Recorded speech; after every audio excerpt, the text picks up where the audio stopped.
Welcome to The Explainer. Today, we're diving straight into a pretty unsettling corner of dark psychology. We're going to break down exactly what happens when intense affection isn't actually a gift at all, but a weapon targeted straight at your brain. Really, we're looking at the architecture of control and how someone can literally hijack your own biology to build a trap. So, let's just get right into it. Picture this. You meet someone, and within, 3 weeks, they're calling you their soulmate. You're getting those good morning texts every single day. They're telling you you're the absolute most incredible person they've ever met.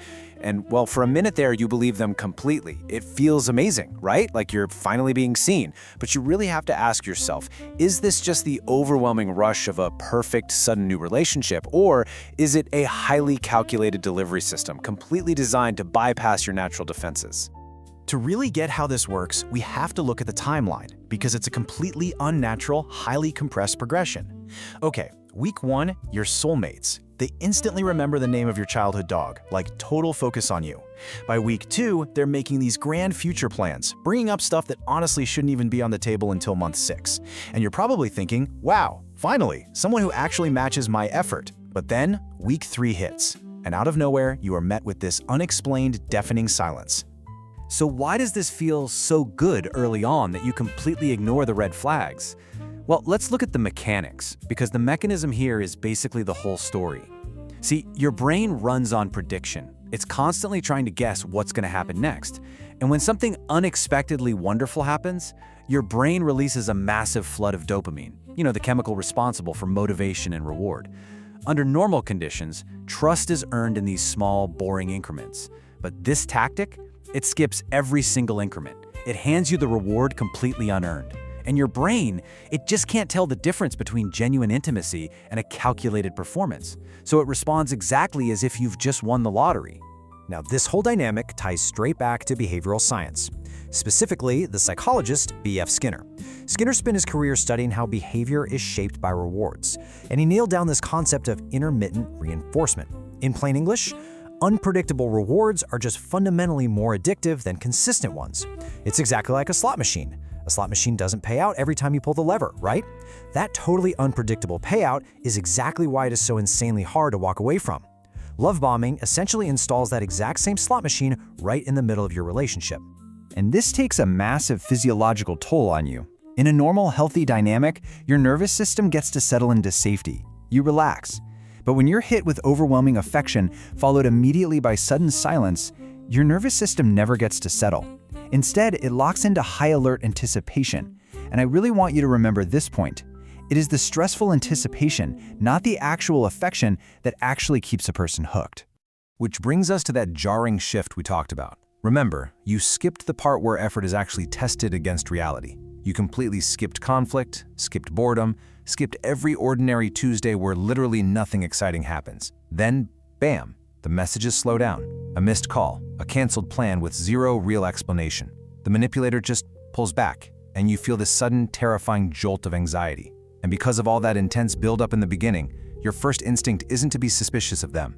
No, your first instinct is to frantically wonder what you did wrong. That instinct was an accident, by the way. It was built on purpose. But watch what happens next, because almost no one catches this in real time. The affection comes back, an apology arrives, and it's somehow even warmer than before. The silence gets totally explained away. Oh, it was just a crazy week at work, or they were just scared of getting hurt. And instantly you feel this psychological relief that is so profound, it basically erases all that previous anxiety. And that relief, that is the actual hook. You aren't even chasing the good feelings anymore. You are desperately chasing that return to safety after being abruptly shoved out of it. And whoever controls the push and the return, well, they control you. This brings us to a really heavy, totally counterintuitive twist. That overwhelming, intoxicating affection at the very beginning, actually, it was never really about you. I know that's harsh, but it was a calculated foundation being poured for something else entirely: long-term control. Once you're emotionally invested, once you're literally rearranging your life around this person, they can pull back that intensity whenever they want. And you'll do almost anything to get it back. The early affection was never the relationship, it was just leverage. To understand why you'd even stay when the trap snaps shut like that, we have to talk about psychologist Leon Festinger. He identified something called cognitive dissonance. Basically, this is that intense, headache-inducing mental discomfort you feel when two of your deeply held beliefs brutally contradict each other. And in this situation, the contradiction is incredibly painful. Belief 1, this person adores me completely. Belief 2, this person is now intentionally hurting me. Your mind literally cannot hold both of those thoughts comfortably at the same time. So, to resolve that pain, your mind does something incredibly dangerous. Just ask yourself, why would someone who used to praise you, who is now criticizing you, make you try harder? It's because your brain is completely rewriting reality to protect that very first belief. You start explaining away their coldness. You decide, oh, I must have failed, or I must have changed, or I caused them to distance themselves. Why? Because honestly, blaming yourself feels so much safer than accepting the terrifying reality that their initial adoration was completely manufactured from day one. And this right here is exactly why victims rarely walk away at the first warning sign. They use that early flood of intensity as literal proof of sincerity. They think, well, look at how much they cared in week 1. But here's the reality check. Intensity and sincerity are two vastly different things. Intensity is fast, it's extracting, and it's highly unpredictable. It's just loud. True sincerity? That is proven slow. It is totally verifiable. It happens over time, under the most ordinary, unremarkable conditions when absolutely nothing is being extracted from you.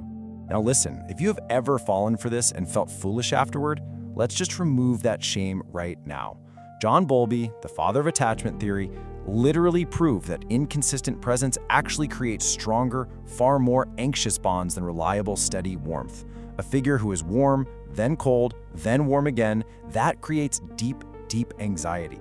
This manipulation tactic is quite literally exploiting your ancient human nervous system wiring. You weren't being naive. You were responding exactly the way a human brain is biologically designed to respond when a reward suddenly becomes unpredictable. When researchers zoom out on this, they see a very specific, rigid architecture to this whole abusive cycle. It goes like this. Step 1, idealize. You are placed high up on a pedestal. Step 2, devalue. As soon as the bond is secure, the pedestal is kicked out, you are criticized, you're compared to others. And step 3, discard. If you resist or call them out, you are abruptly abandoned without any explanation. While you're living through it, it just feels like one crazy, confusing relationship with totally unpredictable weather. It's really only in hindsight that this rigid 3-step architecture becomes crystal clear. And let's zoom out even further because this mechanism, it operates way beyond just romance. This architecture is everywhere in modern life. You'll see this exact same pattern in toxic workplaces. Managers who give you this extravagant praise your first month and then turn completely icy the second you ask for a raise. You see it in those intoxicating whirlwind friendships that suddenly just become completely exhausting. You even see it in the algorithm-driven apps sitting in our pockets right now. They are engineered on the exact same principle of unpredictable reward, just keeping you refreshing over and over for that next hit of unearned approval. Okay, so what's the shield here? How do you actually protect yourself? Well, the defense isn't just becoming cynical about everyone. The ultimate defense is pace. Real, genuine connection can survive being slowed down. It absolutely does not evaporate if you say, let's wait, if you verify their words with their actions, and if you let trust accumulate in small, totally boring increments. If someone's intense affection totally collapses the moment you ask for something incredibly ordinary, like consistency, well, that absence tells you vastly more than their early flood of affection ever did. So I want to leave you with this final thought. The next time someone makes you feel like you are the absolute most important person in the room within just a few weeks of meeting them, don't ask yourself whether it feels good. Of course it feels good. It was literally engineered to feel good. Ask yourself this instead. Would this exact dynamic still feel good in 6 months under totally ordinary conditions with absolutely no performance left to give? Because true connection doesn't need to hijack your brain. It just requires time. Thanks for joining me on this explainer today. I really hope this helps you spot the architecture out there a little more clearly.